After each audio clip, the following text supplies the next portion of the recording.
bahkan bisa jadi memicu pelanggaran kebijakan monetisasi, clickbait ya gitu. Jadi orang itu cuma ngeklik doang atau ini nih yang bikin akun stuck di situ-situ aja. Nah, dari pertanyaan ini, boleh gak sih misalnya tantangan mingguan itu pakai real to real untuk pengikutnya, dan kalau misalnya dicuekin nanti kayak gimana? Nah, langsung aja kita bahas kajian dari sosial media dan konten. Assalamualaikum, di video kali ini yang bakalan ngebahas nih, karena nih ya berkaitan dengan pertanyaan yang ini, banyak banget kan yang kayak fokus ke pengikutnya aja, malah maksain orang buat kayak follow nih kan, bahkan follow orang duluan dan berharap orangnya itu follow balik. Nah, aktivitas kayak itu tuh bakalan menghancurkan akun kalian sendiri ya. Kenapa? Karena gini, misalnya nih ya, orang nggak suka dengan kontenmu tapi apa ya, kayak terpaksa ngikutin, otomatis nih ya, nanti ketika kamu mengupload konten, orang tersebut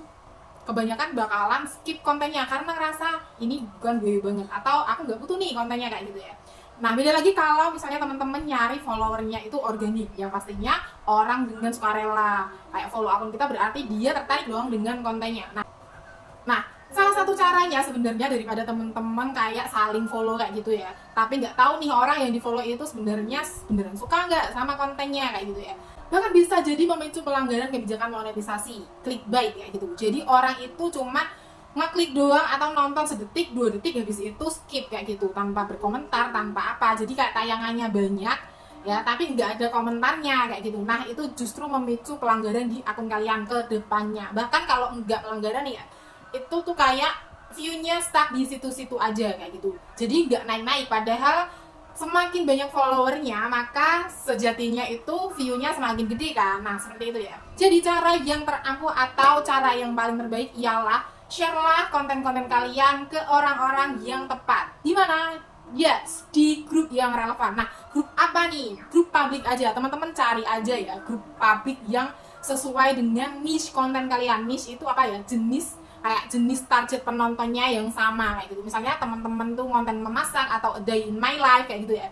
Bisa di-share ke misalnya nih vlog harian kayak gitu ya. Itu kan berarti isinya ibu-ibu kayak gitu.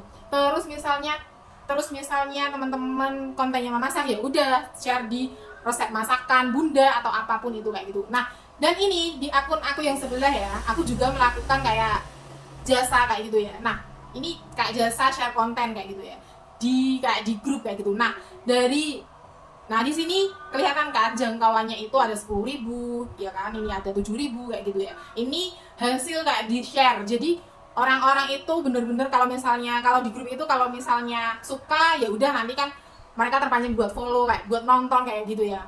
Enggak melulu langsung, dan itu juga enggak melulu kayak dipaksa kayak gitu. Jadi kayak cuman kita mancing-mancing dengan konten aja.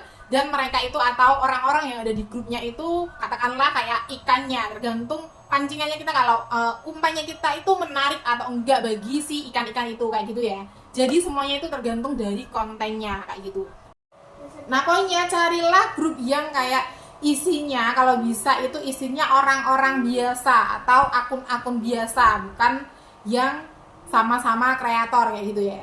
Oh ya, satu lagi tipsnya, kalau misalnya pengen mancing-mancing orang untuk berinteraksi, untuk nongkrong di konten kamu, pancinglah dengan kayak teks dan foto yang menarik, karena orang-orang di grup atau konten-konten foto dan teks lebih gampang naiknya kalau di grup kayak gitu ya. Nah, teman-teman bisa banget pertama main ke grup kayak gitu, berinteraksi di situ, dan teman-teman bisa banget juga main ke target akun-akun target kalian kayak gitu. Misalnya nih ada akun target kalian ya ibu-ibu misalnya ya, lalu teman-teman komentar atau teman-teman like, nanti bakalan besok ataupun kedepannya konten kalian juga bakalan diimpresikan ke situ. Jadi poinnya itu tetaplah buat konten yang menarik. Cuman itu aja sih, dan konsisten, oke?